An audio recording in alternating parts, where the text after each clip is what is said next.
बाबा जानी, आज मेरी शादी को पूरे 4 साल हो गए हैं। यूं ही धूप में बैठी बाल सुखा रही थी, तभी ख्याल आया कि 4 साल पहले आज ही के दिन मैं बस्ती से विदा होकर करीमनगर आई थी। और फिर उस दिन के बाद मेरी सारी सुबह और शामें करीमनगर में ही होती हैं। आप सोच रहे होंगे कि मुझे अचानक ये क्या हो गया जो खत लिखने बैठ गई। प्यारे बाबा, आपको क्या लगता है आपकी बेटी ने इन 4 सालों में एक भी खत नहीं लिखा होगा? नहीं बाबा, मैंने इन 4 सालों में आपको दर्जन भर खत लिखे हैं जो सिंगारदान के नीचे वाली तराज में पड़े हुए हैं। क्या करूं, आदत से मजबूर हूं। सब कुछ छोड़ सकती हूँ बाबा, लेकिन लिखना नहीं छोड़ सकती।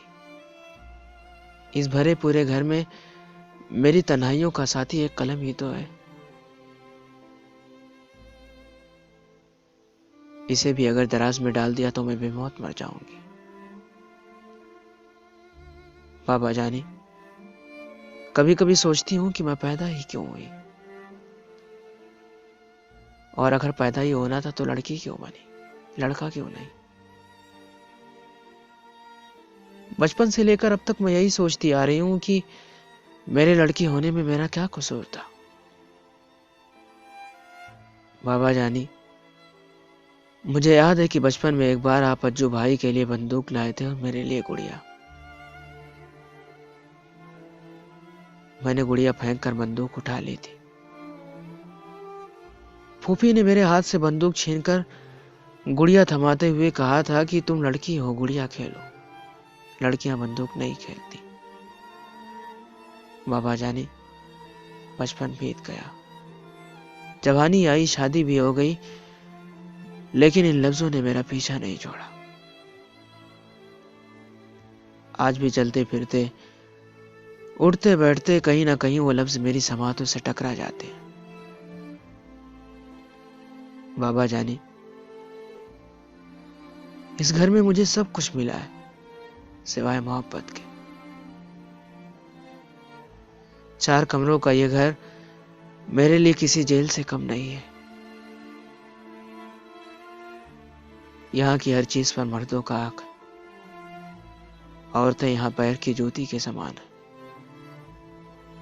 उन्हें घर के किसी मामले में बोलने का कोई हक नहीं है।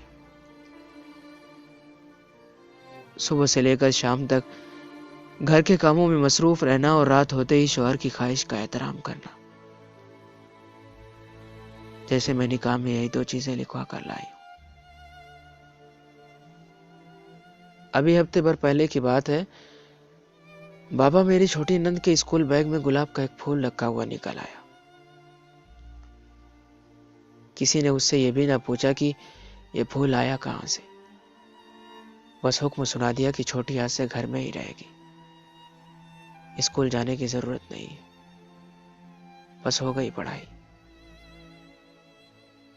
वो रोती हुई मुझे बता रही थी कि भाभी, वो फूल मैंने आयशा के घर में रखे गमले से चुरा कर तोड़ा था। आपकी शादी की सालगिरह पर आपको देना चाहती थी। मैं दिल महसूस कर रह गई। हालांकि ये पहली दफा ऐसा नहीं था। ऐसे कई मौके आए जब मैं चाहकर भी कुछ ना बोल पाई। बाबा जानी, आपको याद है 8-10 साल पहले जब मैं इंटरमीडिएट कर रही थी, हमारे मोहल्ले की एक लड़की किसी दूसरे जात के लड़के के साथ भाग गई थी। आपने अपनी पगड़ी उतारकर मेरे पैरों में रख दी थी और कहा था कि बिटिया इसकी लाज रखना, जबकि उस वक्त मेरे पास भैया भी खड़े थे। फिर भी बाबा आपने पगड़ी मेरे ही पैरों में क्यों रखी, मैं आज तक न समझ पाई। आज जब बरसों के बाद मैं अपने माजी को टटोलती हूं तो बाबा जानी, न जाने कितनी ख्वाहिशें एक साथ अंगड़ाइयां लेती दिखाई देती।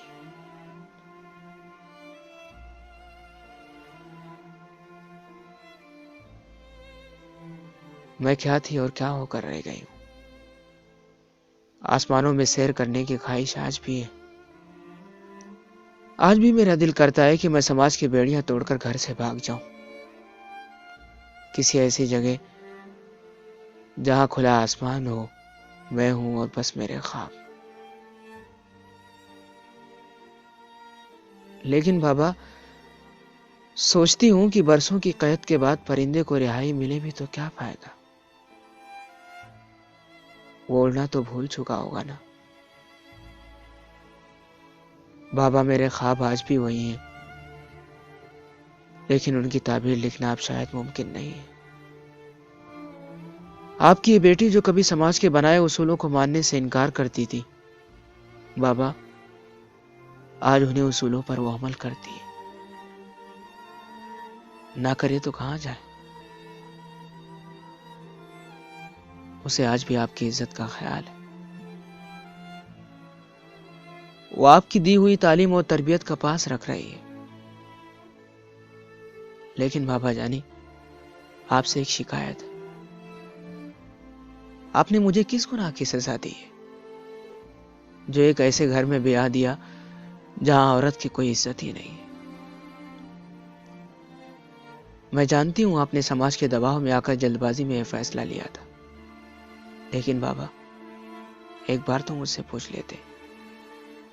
यह सच है कि मैं किसी से मोहब्बत करती थी, लेकिन मैं आपकी मर्जी के खिलाफ शायद कभी ना जाती। मुझे दी हुई तालीम का हासिल क्या मिला बाबा? कुछ भी तो नहीं। इन्हें औरतों की पढ़ाई से सख्त नफरत है, इसीलिए मेरा कोई भी खत आप तक नहीं पहुंच पाता। ये अक्सर कहते हैं कि लड़कियों को पढ़कर क्या करना है,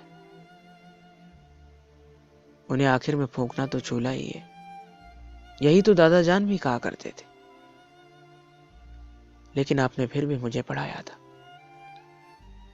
अब सोचती हूं कि वाकई दादा जान सही कहा करते थे। बाबा, मेरी बड़ी नंद, जिनकी शादी को तकरीबन 10 साल हो रहे हैं, अभी पिछले हफ्ते उनके शौहर ने उन्हें तलाक दे दी है। वो आजकल यहीं घर पे हैं। शौहर दूसरी शादी करना चाहता था और ये इजाजत नहीं दे रही थी। मुझे ये देखकर हैरत हुई कि यहां भी किसी ने उनका साथ नहीं दिया। उल्टा उन्हें ही कसूरवार ठहराया कि उन्हें अपने शौहर की दूसरी शादी करवा देना चाहिए था। आखिर को उसका नाम कैसे चलेगा? कल रात उन्होंने घर के पीछे भैंसों के तबेले में जाकर मिट्टी का तेल छिड़क कर खुद को आग लगा ली। खुदा का शुक्र है कि अम्मा ने उन्हें जाते हुए देख लिया था। फौरन पीछे गई। कुछ हद तक जल चुकी थी। मैंने बहुत समझाया कि वो लोगों की बातों पर ध्यान ना दें। मैं उनके साथ हूं, मैं उनके लिए लड़ूंगी। लेकिन बाबा, शादी के 4 साल तो मेरे भी हो गए। मेरी भी कोख अभी तक सूनी है। मुझे डर है कि कहीं तलाक के कागजात लेकर मैं भी आपके चौखट पर न लौट आऊं। नहीं बाबा, आपकी बेटी इतनी कमजोर नहीं है। वो अपने हक के लिए लड़ना जानती है। अभी तक बात मेरे नसीब की थी, सो सब कुछ बर्दाश्त करती रही। लेकिन बाबा, अगर बात मेरे वजूद पर आई तो मैं कुछ भी बर्दाश्त नहीं करूंगी। बाबा, उम्मीद करती हूं यह खत आप तक जरूर पहुंचेगा, लेकिन मुझे आपके जवाब का इंतजार नहीं है। मैं जानती हूं कि आप खत नहीं लिख सकते।